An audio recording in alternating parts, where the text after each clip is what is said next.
믿음과 삶을 살아내는 실력이 너무나 다른 내 모습을 볼 때에 이 모습도 주가 사랑하실까? 자신 없는 내 모습 그저 주님 앞에 있네. 나 같은 자도 사랑하여 주시고 한 번도 나를 떠나지 않으셨네. 아픔 속에 주를 작게 여긴 날 꾸짖지 않으시고 내 손 잡아주시네.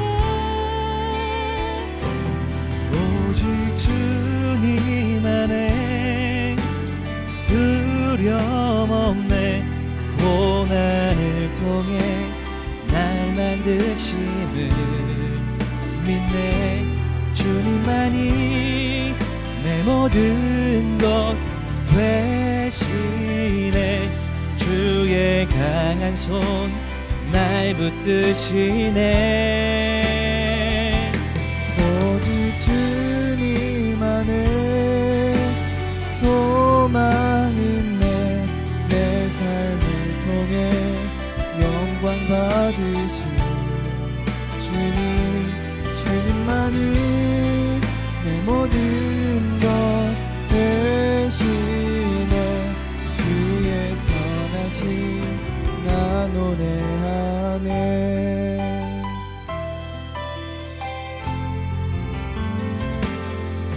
나 같은 자도 사랑하여 주시고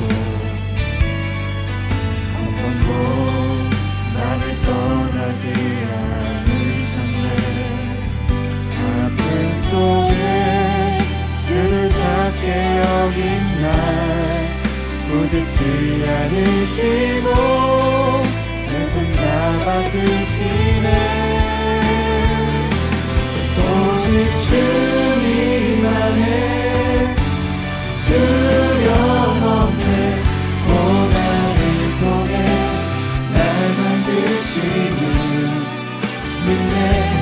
주님만이 내 모든 것 되시네. 주의 강한 손 날 붙드시네. 오직 주님 안에 소망이네. 내 삶을 통해 영광 받으신 주님만이 내 모든 것 되시네. 주의 선하심 나 노래하네. 주의 선하심 나 노래하네.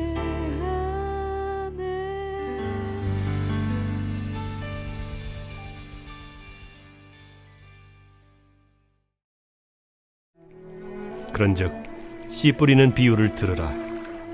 아무나 천국 말씀을 듣고 깨닫지 못할 때는 악한 자가 와서 그 마음에 뿌려진 것을 빼앗나니 이는 곧 길가에 뿌려진 자요. 돌밭에 뿌려졌다는 것은 말씀을 듣고 즉시 기쁨으로 받되 그 속에 뿌리가 없어 잠시 견디다가 말씀으로 말미암아 환난이나 박해가 일어날 때에는 곧 넘어지는 자요. 가시떨기에 뿌려졌다는 것은 말씀을 들으나 세상의 염려와 재물의 유혹에 말씀이 막혀 결실하지 못하는 자요. 좋은 땅에 뿌려졌다는 것은 말씀을 듣고 깨닫는 자니 결실하여 어떤 것은 100배, 어떤 것은 60배, 어떤 것은 30배가 되느니라. 우리 사랑하는 가온누리 학생처 여러분들, 오늘도 이 자리에 나오신 것을 주님의 이름으로 사랑하고 축복합니다. 오늘 말씀을 통해서 우리를 향한 하나님의 뜻과 계획하심을 알아가는 귀하고 복된 시간이 되길 소망합니다. 여러분들은 과일을 좋아하시나요? 전도사님은 과일을 정말 좋아해요. 원래는 과일을 그렇게 좋아하지 않았는데 과일을 유독 좋아하는 아내를 만나면서 전도사님도 자연스럽게 아내를 따라서 과일을 좋아하게 되었습니다. 여러분들은 어떤 과일을 제일 좋아하시나요? 뭐 사과? 아니면 딸기? 포도? 전도사님은 웬만한 과일은 다 좋아하는데 그 중에서도 망고, 그냥 망고가 아니라 애플 망고를 제일 좋아합니다. 애플 망고의 그 특유의 그 부드럽고 달콤한 맛이 전도사님이 애플 망고를 가장 좋아하는 가장 큰 이유입니다. 그런데 여러분들, 이 애플 망고가 어떻게 자랐는지 아시나요? 보통 애플 망고는 씨앗으로 파종을 하면 열매를 수확하기까지 5에서 6년이 걸린다고 합니다. 그 기간 동안 애플 망고가 잘 자라게 하기 위해 햇빛이 잘 들어오는 곳에서 키워야 하고, 물도 계절에 따라서 적절량을 주어야 하며 비료도 잘 사용해야 한다고 합니다. 그런데 무엇보다도 중요한 것은 그 씨앗을 뿌린 땅이 중요한데, 유기물질이 풍부하고 가볍고 배수가 잘 되는 흙이 가득한 땅에서 기를 때에 아주 맛도 좋고 품질도 좋은 애플망고를 재배할 수 있다고 합니다. 제 아무리 다른 것들이 다 잘 갖추어져 있어도 애플망고를 키우기 위한 땅의 조건이 되지 않는다면 애플망고가 잘 자라날 수 없다는 것입니다. 이것은 애플망고뿐만이 아니라 모든 과일들이 다 마찬가지입니다. 그 맛난 과일이 우리의 뱃속으로 들어가기 위해선 무엇보다도 그 과일의 씨가 좋은 땅에 뿌려져 잘 자라나야 합니다. 그리고 이것은 우리가 영적인 열매를 잘 거두기 위한 조건이기도 합니다. 오늘 말씀을 통해서 우리가 영적으로 좋은 열매들을 맺기 위해서 구체적으로 어떠한 과정들을 거쳐야 하는지 우리 함께 살펴보도록 하겠습니다. 우리가 좋은 열매를 맺기 위해 가장 먼저 선행되어야 할 것이 무엇일까요? 네, 바로 우리의 마음밭에 씨가 뿌려져야 합니다.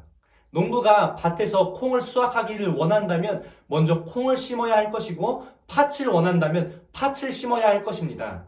이처럼 우리도 영적인 열매를 맺기 위해선 그것의 근원, 즉 씨가 있어야 하는데, 그 씨는 바로 하나님의 말씀입니다. 그런데 중요한 것은 그 씨앗을 가지기 위해선 우리가 힘을 쓰고 애를 써야 한다는 것입니다. 그 씨앗은 절대 그냥 생겨지거나 그냥 갖게 되는 것이 아닙니다. 우리가 하나님의 말씀을 더욱 사모하고 가까이 할 때에 비로소 우리의 마음밭에 말씀의 씨앗이 뿌려져 심어질 수 있게 된다는 것입니다. 여러분들은 오늘도 그 말씀을 받기 위하여 사모하여서 힘써 이 자리에 나오신 줄 믿습니다. 좋은 열매를 맺기 위해서 씨앗을 뿌리는 것이 중요하지만 그 씨앗이 어떤 씨앗인지도 너무나 중요합니다. 이 씨에도 두 가지 종류가 존재합니다. 하나는 좋은 씨이고 하나는 나쁜 씨입니다. 좋은 열매를 맺기 위해선 당연히 좋은 씨를 뿌려야 하겠죠? 나는 좋은 열매를 원하는데 나쁜 씨앗을 뿌린다면 어떻게 되겠습니까? 당연히 좋은 열매가 맺힐 수 없게 될 것입니다. 사실 오늘날에는 하나님의 말씀, 즉 좋은 씨를 나쁜 씨로 변질시켜서 전하는 사이비 이단들이 너무나 많습니다. 우리가 정말 좋은 열매를 맺기를 원한다면 이러한 왜곡된 말씀, 즉 거짓 복음들을 조심해야 합니다. 그리고 좋은 씨와 나쁜 씨를 분별할 수 있는 분별력을 길러야 합니다. 그러므로 우리는 하나님의 말씀을 더욱 깊이 묵상하고 하나님을 알아가는 데에 더욱 힘을 써야 합니다. 그리고 교회를 벗어난 다른 외부에서 누가 같이 성경 공부를 하자고 한다면 해야 할까요? 하지 말아야 할까요? 절대 해서는 안 됩니다. 요즘은 어떤 사이비 이단이 주위에서 접근해 올지 모르는 그러한 세상에서 우리가 살아가고 있기 때문에 교회를 벗어난 다른 곳에서는 절대 성경 공부 모임 같은 것을 가져서는 안 되고, 혹여라도 그런 비슷한 상황에 처하게 된다면 가장 먼저 담임 목사님이나 전도사님에게 알려주는 것이 여러분들의 신앙을 안전하고 건강하게 지킬 수 있는 가장 좋은 방법입니다. 자, 이제 좋은 씨를 뿌려야 한다는 것도 알았는데 마지막으로 좋은 열매를 맺기 위해선 무엇이 필요할까요? 네, 맞습니다. 바로 좋은 밭에 씨가 뿌려져야 합니다. 아무리 좋은 씨라고 해도 밭이 좋지 못하면 많은 수확을 거둘 수도 없고 좋은 열매를 맺을 수도 없습니다. 오늘 본문 말씀에 이것이 아주 잘 드러나 있습니다.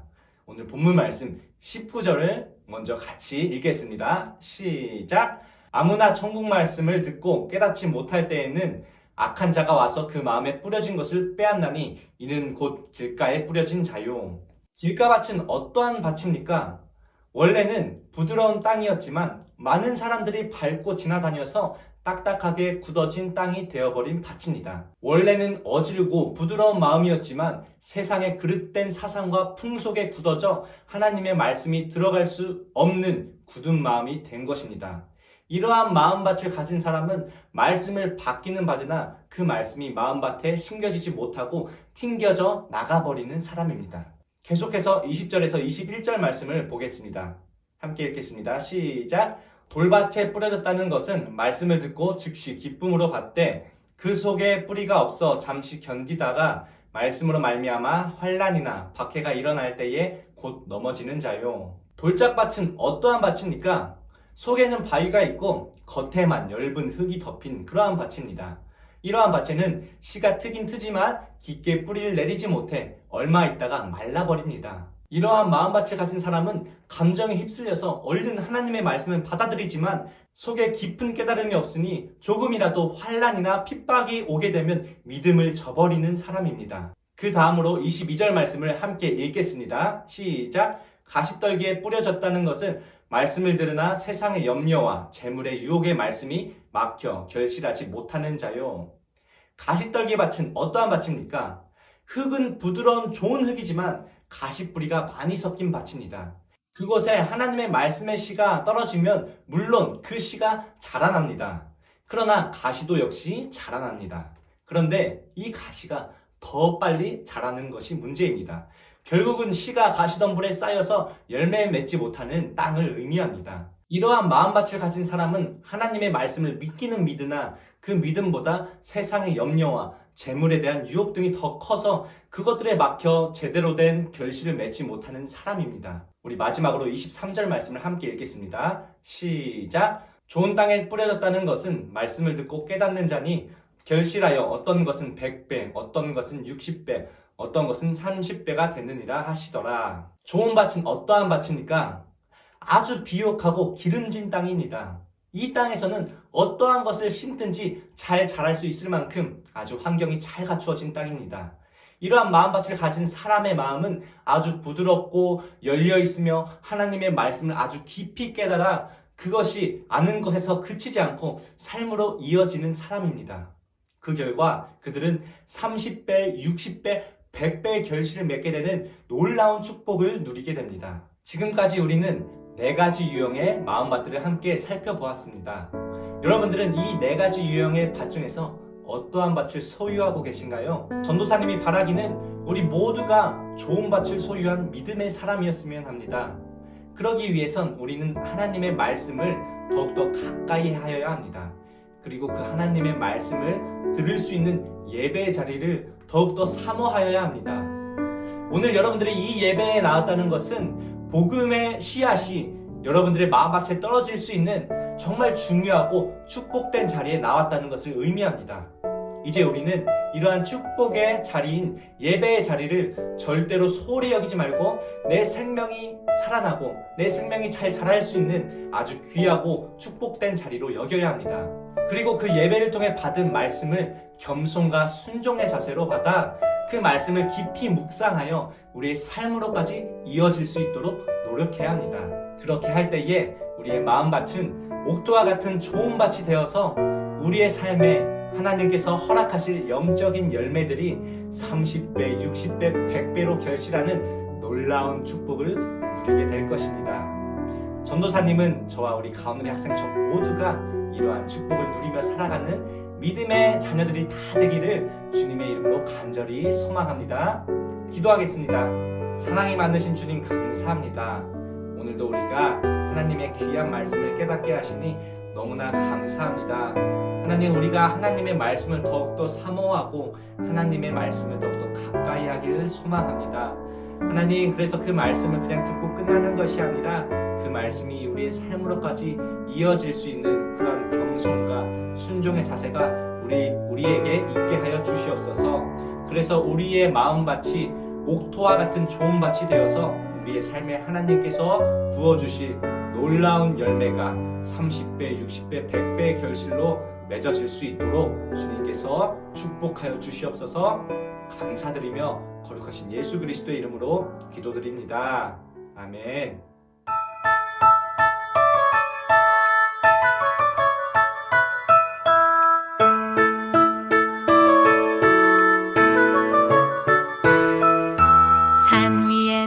세상 모르고 배만 만드는 노아. 당신 참 바보 같군요. 당신 정말 바보 같군요.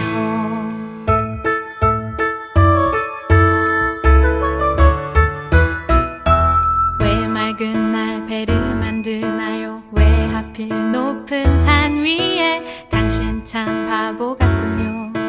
당신 정말 바보 같군요. 눈부신 해가 하늘 높이 뜨면 비의 약속 잊을 만한데, 날마다 듣는 조롱에 그 외로운 길 포기할 만한데, 당신은 어쩜 그리 묵묵히 그 길 가나요? 당신은 어쩜 그리 그 자리를 지켜냈나요? 당신은 어쩜 그리 묵묵히 그 길 가나요? 당신은 어쩜 그리 그 자리를 지켜냈나요?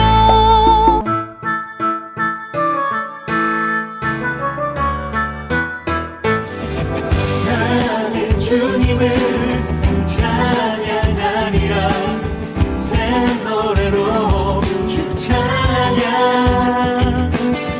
나는 주님을 찬양하리라. 새 노래로 하늘에 계시는 우리 아버지, 거룩한 주 이름 찬양합니다.